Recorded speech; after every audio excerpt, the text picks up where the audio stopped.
नमस्कार दोस्तों, स्वागत है आपका आज के वीडियो में। तो वीडियो स्टार्ट करने से पहले आपसे एक छोटी सी रिक्वेस्ट रहेगी। पिछले कुछ दिनों से चैनल की रीच कुछ डाउन हुई है, इसीलिए आप लोग वीडियोस को पूरा लास्ट तक ज़रूर देखें, लाइक करें, हाइप और शेयर करें और एक कमेंट ज़रूर छोड़ कर जाएं ताकि यूट्यूब को पॉजिटिव फीडबैक मिल सके और चैनल की रीच फिर से अच्छी हो जाए। इससे हमारा चैनल अगेन रिवाइव हो सकता है। अगर किसी पर्टिकुलर टॉपिक पर वीडियो देखना चाहते हैं तो उसका सजेशन भी कमेंट में ज़रूर दें। पहली खबर की बात करें तो हैदराबाद की एक यंग स्टार्टअप अपोलियन डायनेमिक्स ने इंडियन आर्मी के लिए कुछ ऐसा बना दिया है जो अभी तक सिर्फ यूक्रेन रसिया जैसे वॉर जोन्स में ही देखा गया था। इन लोगों ने एक मूविंग ड्रोन लेबोरेटरी डेवलप की है, मतलब एक पूरा ड्रोन फैक्ट्री जो आर्मी ट्रक के ऊपर चलती फिरती डिप्लॉय हो सकती है। सबसे शॉकिंग पार्ट ये है कि ये कंपनी सिर्फ 6 महीने पुरानी है और इसको स्टार्ट किया है 20 साल के स्टूडेंट्स ने जो बिट्स पिलानी के हॉस्टल रूम से काम कर रहे थे और आज उनका बनाया हुआ मोबाइल ड्रोन लैब जम्मू में आर्मी के साथ ऑपरेशनल है। अब सिंपल शब्दों में समझो इसका क्या मतलब है।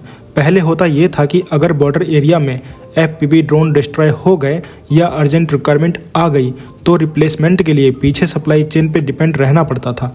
इसमें टाइम लगता था, कभी दिन कभी हफ्ते। अब इस सिस्टम के साथ आर्मी फ्रंट लाइन के बिल्कुल पास ही ड्रोन बना सकती है। ये डायनेमिक लैब एक कंप्लीट वर्कशॉप है। इसमें 3D प्रिंटर लगा हुआ है जिससे ड्रोन के फ्रेम्स तुरंत प्रिंट हो जाते हैं, असेंबली यूनिट्स हैं, इलेक्ट्रॉनिक इंटीग्रेशन होता है और एक फुल ग्राउंड कंट्रोल स्टेशन भी है। मतलब ड्रोन बनाना, टेस्ट करना और सीधा मिशन पे भेजना सब कुछ वहीं बॉर्डर के पास हो सकता है। कंपनी के CEO जयंत खत्री ने बताया कि आर्मी ने उनसे सीधा कांटेक्ट किया था और जब ये लोग एग्ज़ाम दे रहे थे तब उनको बोला गया कि एक डायनेमिक यानी मोबाइल ड्रोन प्रोडक्शन यूनिट बना के दिखाओ, और जो काम नॉर्मली महीनों में होता है उन्होंने सिर्फ 15 से 20 दिन में डिलीवर कर दिया। और सच में ये अपने आप में एक ग्रैंड अचीवमेंट है। और तो और इस लैब की कैपेसिटी भी कम नहीं है। ये सिस्टम 100 से ज़्यादा FPV ड्रोन्स हर महीने बना सकता है।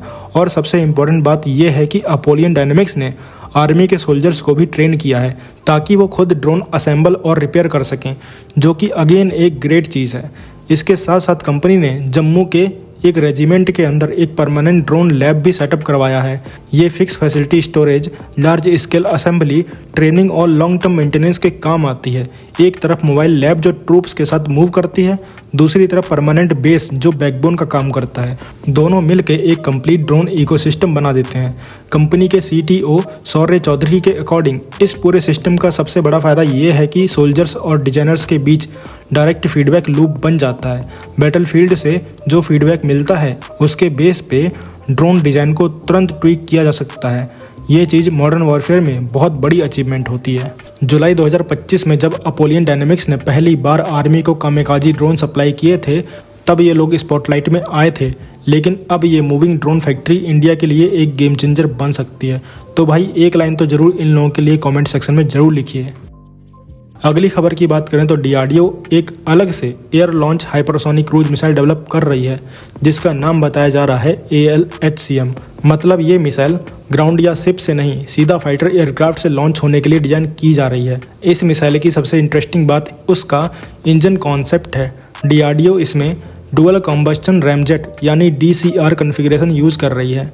सिंपल शब्दों में समझो तो पहले स्टेज में रैमजेट का यूज होता है जहां फ्यूल थोड़ा ज़्यादा रिच कंडीशन में जलता है और फिर वही गर्म फ्यूल आगे स्क्रैमजेट स्टेज में इंजेक्ट होता है। इससे मिसाइल को अलग अलग स्पीड पर स्टेबल कंबस्टन मिलता रहता है और वो लंबे टाइम तक हाइपरसोनिक स्पीड पर क्रूज कर सकती है। इस डिज़ाइन का डायरेक्ट फ़ायदा ये है कि मिसाइल ज़्यादा हैवी नहीं होती। सोर्सेस के मुताबिक ALHCM का वेट लगभग ब्रह्मोस A के आसपास ही रखा जा रहा है। इसका मतलब ये है कि इंडियन एयरफोर्स को अपने एयरक्राफ्ट में कोई मेजर मॉडिफिकेशन करने की ज़रूरत नहीं पड़ेगी, सीधा एग्जिस्टिंग प्लेटफॉर्म के साथ इंटीग्रेट हो जाएगी। SU-30 MKI इस मिसाइल का मेन कैरियर होने वाला है। SU-30 MKI पहले ही इंडिया का primary long range strike fighter है और ALHCM के आने के बाद ये एयरक्राफ्ट हाइपरसोनिक स्ट्राइक प्लेटफॉर्म बन जाएगा। रेंज की बात करें तो सोर्सेस कह रहे हैं कि ये मिसाइल 1500 किलोमीटर से ज़्यादा जा सकती है। इस रेंज का मतलब ये है कि पूरे पाकिस्तान का काफ़ी बड़ा हिस्सा इसके कवरेज में आ जाता है और क्योंकि ये हाइपरसोनिक स्पीड पर फ्लाई करेगी, इसको डिटेक्ट करना, ट्रैक करना और इंटरसेप्ट करना दुश्मन के लिए एक्सट्रीमली मुश्किल हो जाएगा। अगली खबर की बात करें तो आईआईटी मद्रास ने आर्टिलरी टेक्नोलॉजी में एक ऐसा ब्रेक थ्रू अचीव किया है जो फ्यूचर बैटलफील्ड का पूरा गेम चेंज कर सकता है। 155 mm आर्टिलरी गन्स जो इंडियन आर्मी ऑलरेडी यूज करती है, उनकी रेंज को लगभग 50% तक बढ़ा दिया गया है, वो भी बिना किसी नई गन या मिसाइल सिस्टम के। मतलब जो गन्स आज सर्विस में हैं वही और ज़्यादा दूर तक मार कर पाएंगी। अब ये हुआ कैसे? तो आईआईटी मद्रास ने यहाँ एक स्मार्ट चीज़ की। उन्होंने सेल के अंदर बेस ब्लीड की जगह एक छोटा सा रैमजेट इंजन फिट कर दिया। इसका मतलब सेल सिर्फ हवा में गिरता नहीं रहता, बल्कि फ्लाइट के दौरान थोड़ा प्रपल्जन भी मिलता रहता है। इसी वजह से रेंज एकदम से काफ़ी ज़्यादा हो जाती है। इस टेक्नोलॉजी का सबसे बड़ा प्लस पॉइंट ये है कि किसी एग्जिस्टिंग गन में कोई मॉडिफिकेशन नहीं चाहिए। Same gun, same firing system, बस सेल एडवांस हो गया। ट्रायल्स में जो रिजल्ट सामने आए हैं वो काफ़ी इंप्रेसिव है। ATAGS जो नॉर्मली 40 किलोमीटर के आसपास फायर करता है, इस नए रैमजेट सेल के साथ लगभग 70 किलोमीटर तक पहुंच गया। K9 वज्रा का रेंज 36 किलोमीटर से बढ़कर 62 किलोमीटर हो गया और धनुष ने 30 किलोमीटर से जंप करके 55 किलोमीटर के करीब रेंज अचीव कर ली।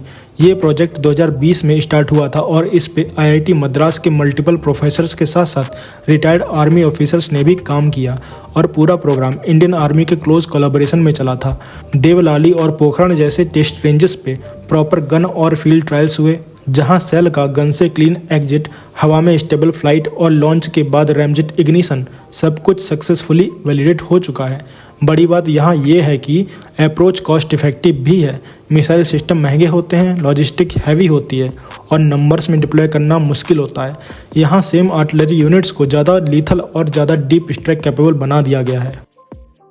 अगली खबर की बात करें तो मिनिस्ट्री ऑफ डिफेंस ने जैसे ही अनंत शस्त्र, जिसे हम QRSAM के नाम से भी जानते हैं, उसको एक्सेप्टेंस ऑफ नेसेसिटी दी है, उसके बाद अब फोकस सीधा एक चीज़ पे आ गया है, प्रोडक्शन कॉन्ट्रैक्ट को जल्दी क्लियर करना। रिपोर्ट्स के मुताबिक मिनिस्ट्री चाहती है कि ये डील मार्च के एंड तक इंडियन आर्मी के लिए फाइनल हो जाए। इसका सीधा मतलब ये है कि सालों के ट्रायल्स और टेस्टिंग फेज के बाद अब आर्मी इस सिस्टम को पेपर से उठा के ग्राउंड पे लाना चाहती है। QRSAM को स्पेशली इसलिए डिजाइन किया गया ताकि जब आर्मी की स्ट्राइक कॉर्प्स अपनी आर्मर्ड फॉर्मेशन के साथ फास्ट पेस में आगे बढ़ते हैं, तब उनको ऊपर से आने वाले थ्रेट का तुरंत जवाब मिल सके। एनिमी के लिए इस तरह के सिस्टम को ट्रैक करना और डिस्ट्रॉय करना काफ़ी मुश्किल हो जाता है। अगर सब कुछ टाइमलाइन के हिसाब से चलता है और मार्च के एंड तक प्रोडक्शन क्लियर हो जाती है, तो अनंत शस्त्र यानी QRSAM इंडिया के लिए एक मेजर कैपेबिलिटी जंप करेगा। तो आप क्या कहेंगे इस खबर के बारे में कमेंट सेक्शन जरूर बताइए। मिलते हैं नेक्स्ट वीडियो में। Thanks for watching. जय हिंद, जय भारत।